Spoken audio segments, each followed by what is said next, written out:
Is there a part of you that kind of misses like a little bit of the country Taylor?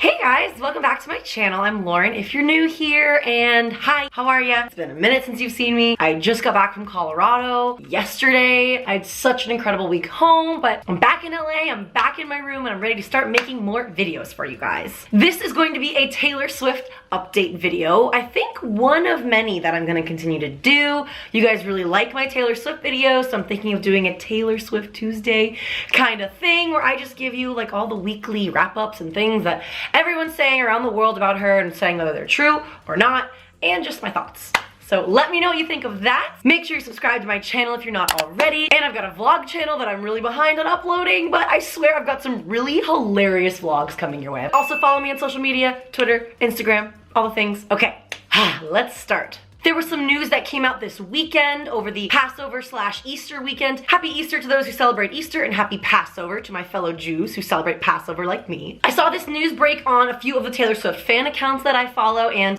it just made me so happy. It made me so happy to hear her sing and perform again. On March 30th, Taylor Swift went back to the iconic Bluebird Cafe in Nashville for a surprise performance.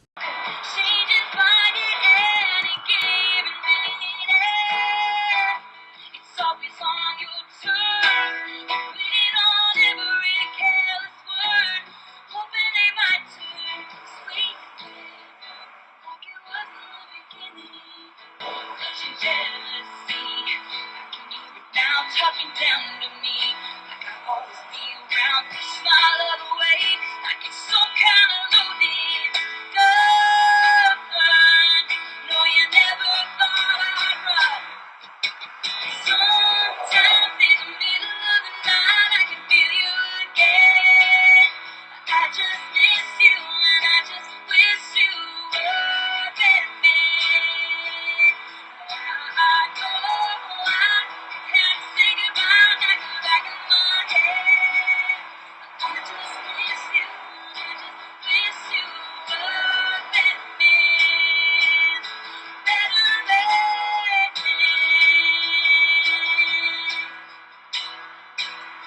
This is a really iconic location in Nashville, known for showcasing up-and-coming performers, writers, singers, guitarists, all of it. A lucky crowd of 40 people got to experience this night in person to hear Taylor Swift perform Better Man, Shake It Off, and Love Story.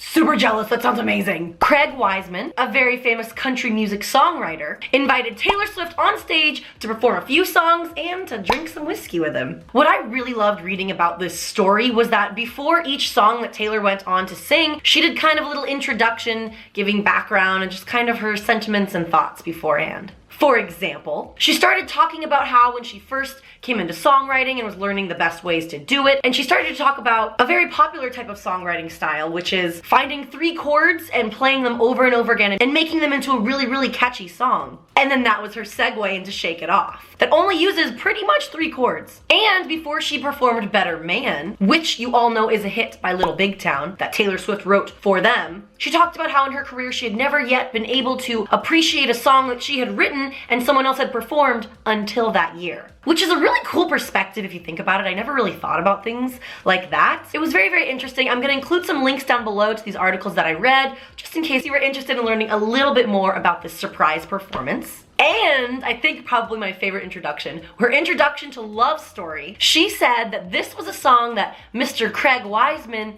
didn't get when Taylor wrote it at age 17. Apparently, Craig Wiseman and Taylor Swift were working on a song together when she was 17, and she came to a songwriting session with the idea for Love Story. And he said to her, I don't get it. He didn't get it. Let's try and do another song. They ended up working on another song together, but Taylor Swift went home that night and finished Love Story. She kept telling herself there was something about it that she really liked, that she couldn't get out of her head. She really wanted to pursue it, finish the song, and release it. And thank God she did. Oh my God.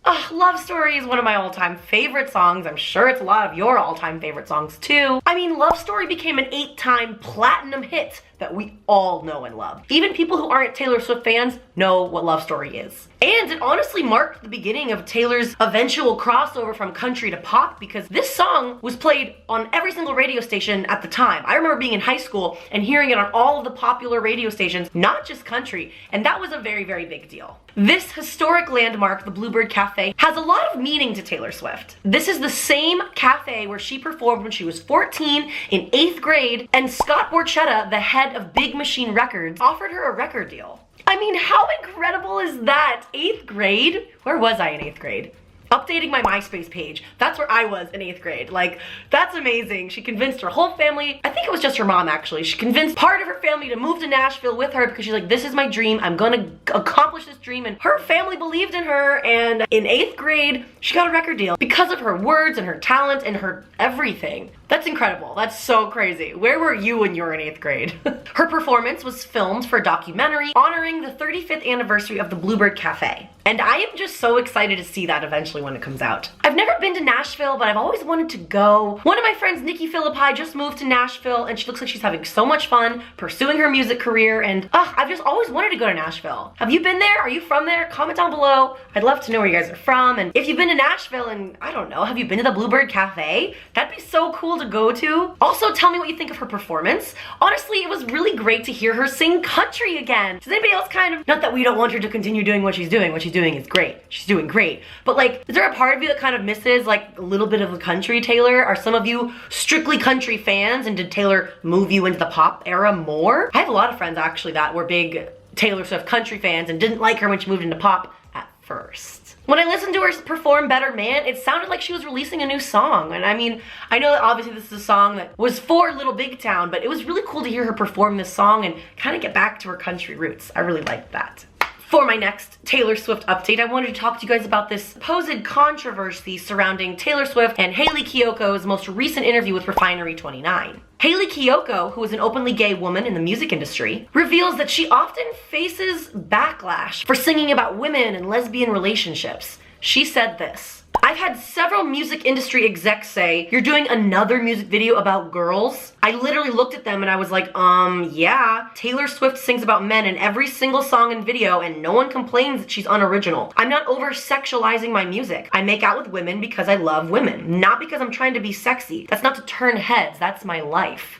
Props to you, girl. Some Swifties around the world, I'm assuming the ones that might be a little bit younger and might not understand mature topics like this, took this as a jab at Taylor Swift. They started tweeting about it and posting on Tumblr being like, oh my god, can you believe that Hayley said this? Like, why is she bad-mouthing Taylor? That's not necessarily what happened. Then a Tumblr user stepped in and replied to one of these posts and explained kind of further what's going on in the situation. And then it was Taylor Swift herself who weighed in on the situation and actually applauded Hayley for this entire thing. Here's what the Tumblr post said. Anonymous asked, did you see what Hayley Kiyoko said? I'm sad. Tumblr user Shaking Off the Bad Blood replied, I did. I think people are actually misinterpreting the quote. I don't know if it's being taken out of context or what. But if you read the interview itself, I don't believe she was calling Taylor unoriginal or boy crazy. She was just defending her choice for wanting to make videos with female love interests. It's actually very similar to when Taylor back in 2014, 2015 would say in interviews how she believes people are sexist when they call her out for writing about her exes, but don't call out people like Ed Sheeran or Bruno Mars for writing about theirs. She wasn't calling out Ed or Bruno at the time, yet rather criticizing how the media and the public handle the situation. Hayley appears to be doing the same. And then Taylor Swift replied to these Tumblr posts via her Tumblr, and she said, exactly. We should applaud artists who are brave enough to tell their honest, romantic narrative through their art. And the fact is that I've never encountered homophobia, and she has.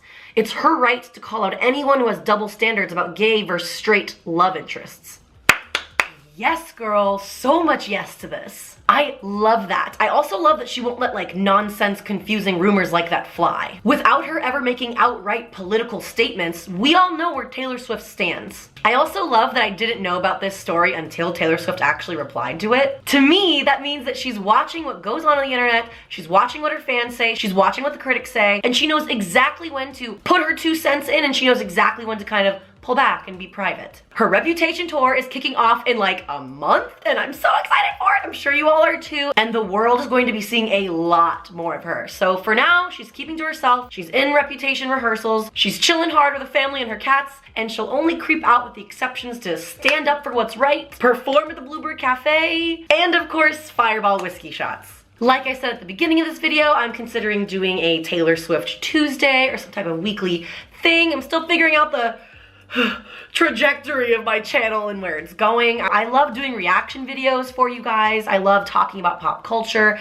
And yeah, if you have any ideas of things you'd like to see me talk about, cover, let me know. I also do have some more decoding videos coming out before the tour kicks off. They just take me a really, really long time to do. Keep on the lookout for those decoded videos. If you want to get all of my notifications, hit that bell and hit post notifications on. I'm thinking of decoding Don't Blame Me next. If you have any requests of songs you want me to decode, let me know. I'm also thinking of backtracking. Some of you have asked for me to decode Enchanted, Haunted. Oh my god, there's just so many good Taylor Swift songs. I like can't even think straight. Lots to do. Ugh, don't forget to follow me on social media. By the way, I have a Facebook page now. Make sure you show me some love on there. And if you enjoyed this video, please remember to give it a like. That really helps me out. And share it with your friends. Subscribe, comment. How are ya? Tell me how you are. All right, guys, I will see you next time. Bye. Saw her perform and offered her a wrecking ball.